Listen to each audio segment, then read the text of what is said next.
জুবিনদাৰ মৃত্যুৰ পিছত তেওঁক শ্ৰদ্ধাঞ্জলি জনাবলৈ গৈ বহুতেই শ্ব' অফ কৰিলে, বহুতেই ৰাজনীতি কৰিলে আৰু বহুতেই শ্ৰদ্ধাঞ্জলি নামত মৰা মানুহটোক বাৰে বাৰে অপমান কৰিলে।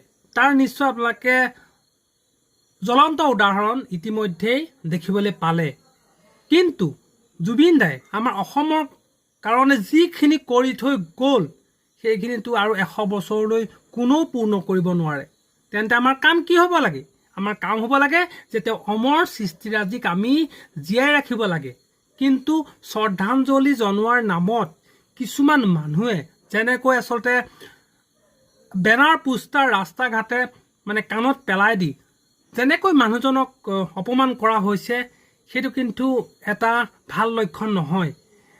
তেখেতক আমি জীয়াই ৰাখিব লাগিব, কিন্তু এনেকৈ মানুহক দেখাই নহয়, আমি তেওঁক হৃদয়ত জীয়াই ৰাখিব লাগিব সদায়।